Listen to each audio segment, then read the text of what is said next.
तो नमस्कार दोस्तों, स्वागत है मगन ट्यूटोरियल्स में। उम्मीद करता हूं सब लोग स्वस्थ होंगे, व्यस्त होंगे, जबरदस्त होंगे। दोस्तों, एनआईएस डीएलएड वर्सेस बीएड मामला सुप्रीम कोर्ट में चल रहा है। सुनवाइयां धीरे धीरे हो रही हैं। अभी इस केस का फैसला आना बाकी है, लेकिन उससे पहले ही उत्तराखंड से एक अजीबोगरीब खबर आ रही है। अब मैं इसको अजीबोगरीब खबर क्यों कह रहा हूं, जब आगे चल के इस पे हम लोग चर्चा करेंगे, वो खबर मैं आपको बताऊंगा, तब आपको समझ में आएगा कि वास्तव में ये हो क्या रहा है, वहां का शिक्षा विभाग कर क्या रहा है, किस दिशा में जा रहा है, करना क्या चाहता है, ये भी समझ से परे है। आप लोग जानते हैं कि अभी हाल फिलहाल माननीय सुप्रीम कोर्ट में एनआईएस डीएलएड वर्सेस बीएड मामले की या उत्तराखंड सरकार मामले की ये सुनवाई हुई है 3 अक्टूबर को। 31 अक्टूबर को फिर से एक टेंटेटिव डेट लगी है, देखते हैं उस पर क्या होता है। लेकिन आज मुद्दा हमारा वो नहीं है। मैं आपको एक उत्तराखंड से आई खबर की ओर आपका ध्यान ले जाना चाहूंगा, उसके बारे में आपको जानकारी दूंगा, क्योंकि ये खबर महत्वपूर्ण है और ये खबर कई बातों की तरफ इशारा कर रही है।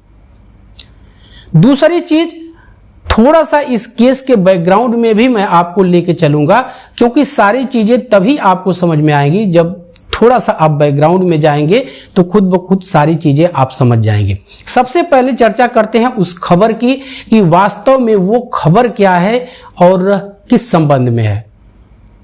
आप लोग जानते हैं, मोटे में मैं आपको बताता चलूं कि उत्तराखंड में एनआईएस डीएलएड को जो पीआरटी वैकेंसी होने वाली थी, 2600 से अधिक पदों पे थी, उसमें शामिल नहीं किया गया। इसलिए यह मामला मुकदमेबाजी में फंसा। खुद एनआईएस डीएलएड के अभ्यर्थी कोर्ट गए ताकि उनको पीआरटी में शामिल किया जाए। लेकिन अभी ऐसी खबरें आ रही हैं कि उत्तराखंड शिक्षा निदेशालय ने शासन को एक प्रस्ताव भेजा है, सरकार को एक प्रस्ताव भेजा है। और प्रस्ताव किस बात का है? प्रस्ताव इस बात का है कि एनआईएस डीएलएड को पीआरटी में शामिल करने के लिए बेसिक शिक्षा नियमावली जो उत्तराखंड की है उसमें संशोधन किया जाए। तो आपको बात समझ में आ रही है कि जब शामिल ही करना था तो शुरू में ही कर लेते, या कम से कम जो उत्तराखंड हाई कोर्ट का निर्णय आया था 14 सितंबर 2022 को, उसके बाद ही आप अपनी इस चीज को मैंने बार बार कहा था कि इस केस को सुप्रीम कोर्ट तक लाने की आवश्यकता ही नहीं थी। जब एक माननीय उच्च न्यायालय ने फैसला दे दिया इस तरह का कि एनआईएस डीएलएड वैलिड है, इसको शामिल किया जाए, तो सुप्रीम कोर्ट में मामला लाने का कोई औचित्य ही नहीं बनता था। उसी समय बेसिक शिक्षा नियमावली में संशोधन करके और बाकायदा एनआईएस डीएलएड पीआरटी में शामिल किया जा सकता था, लेकिन ऐसा नहीं किया गया और मामला मुकदमेबाजी की तरफ चला गया। अब मैंने जैसा कि आपसे कहा कि थोड़ा सा मैं आपको मामले की बैकग्राउंड में लेके जाऊंगा, तब आपको सारी चीजें समझ में आएंगी। दरअसल 2020-21 में उत्तराखंड में प्राथमिक शिक्षकों की एक वैकेंसी निकलती है, जिसकी सीटें लगभग 2600 से कुछ अधिक सीटें थी।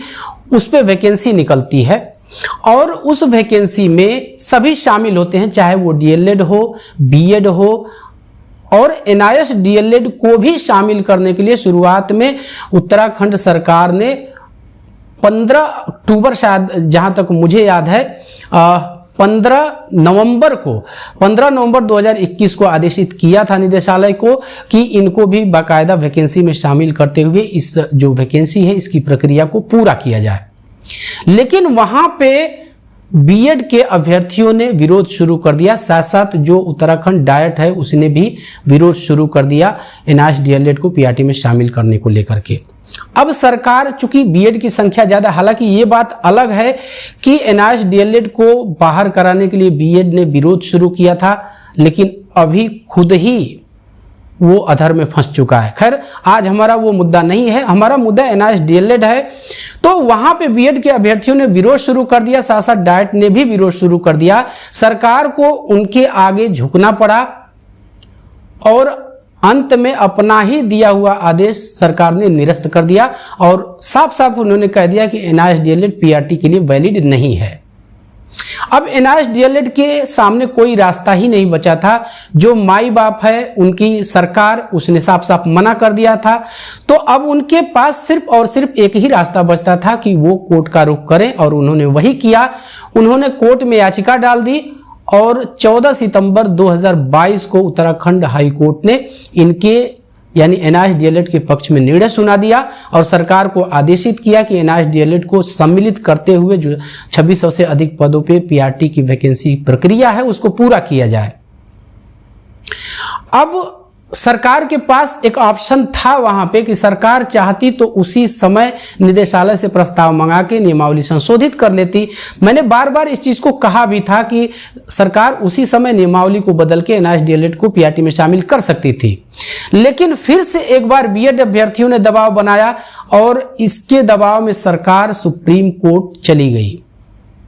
इस फैसले के हालांकि डबल बेंच से भी आपने बोरा सर की बातें सुनी होगी, इस चैनल पे भी उन्होंने 2-3 बार इंटरव्यू दिया है और उसमें उन्होंने साफ साफ इस संबंध में बताया भी था कि सरकार नहीं भी जाना चाहे लेकिन उसको लालच था। एक तरह से हम कह सकते हैं सरकार का सबसे ज्यादा प्रिय यदि कुछ होता है तो वो होता है वोट, और बीएड की संख्या चूंकि अधिक थी इसलिए सरकार ने उन्हीं का पक्ष लेना सही समझा और वो सुप्रीम कोर्ट तक चली गई। सुप्रीम कोर्ट की सारी कहानी, बहुत सारी बातें हो चुकी हैं, आप लोग जानते भी हैं, इस संबंध में हम बहुत बातें कर चुके हैं। तो सुप्रीम कोर्ट के संबंध में फर्दर कोई भी अपडेट आएगी तो उस संबंध में हम लोग बातचीत करेंगे। लेकिन यहां पे अब सवाल खड़े हो रहे हैं शिक्षा निदेशालय की कार्यप्रणाली पे। अब हाल फिलहाल 15-20 दिन पहले की ये न्यूज है और ऑथेंटिक न्यूज है। शिक्षा निदेशालय ने शासन को प्रस्ताव भेजा है कि बेसिक शिक्षा नियमावली उत्तराखंड इसको संशोधित किया जाए ताकि एनआईएस डीएलएड को पीआरटी में शामिल किया जा सके।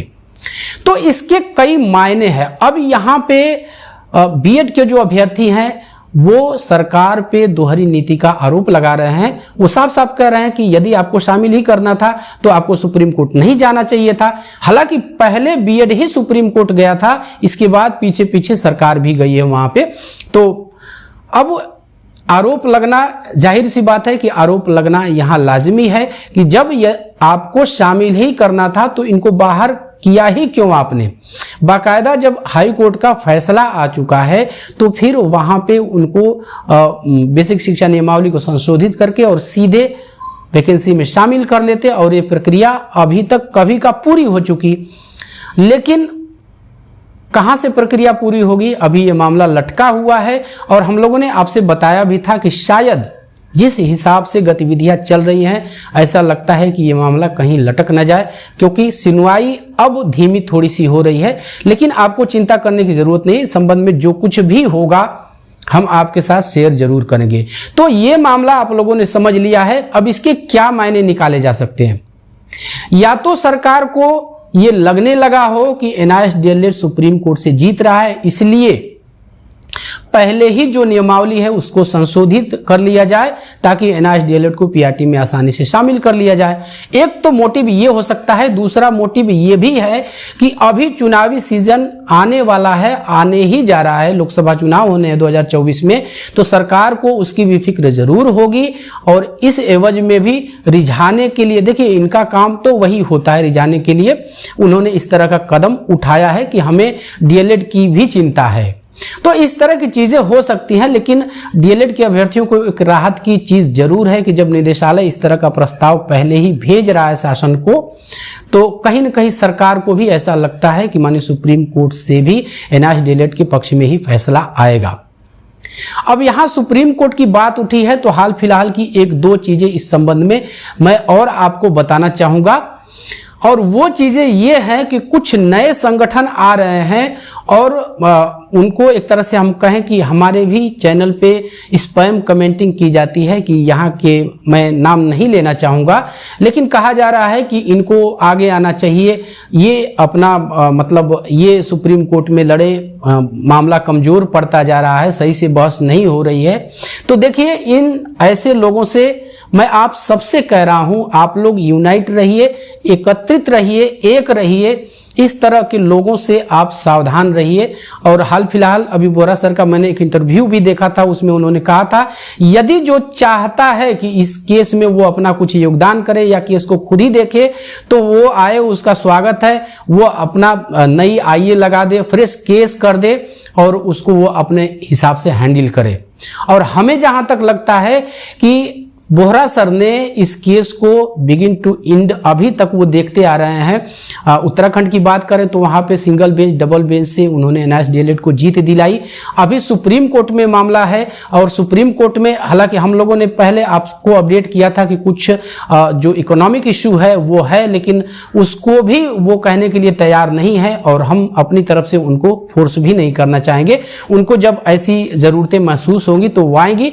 मैं आपको सावधान इस बात से करना चाहता हूं कि बहुत लोगों का मोटिव ऐसा होता है कि हम आएंगे कुछ धन उगाही करेंगे, मतलब एक हवा फैलाया जाता है कि हम आपकी तरफ से लड़ेंगे। तो मैं समझता हूं कि आप लोग ये सारी चीजें समझ रहे होंगे और चंदे वाला जो खेल है इससे आप लोग सावधान रहिए, क्योंकि इस तरह के कई लोग आपके सामने प्रयास कर सकते हैं।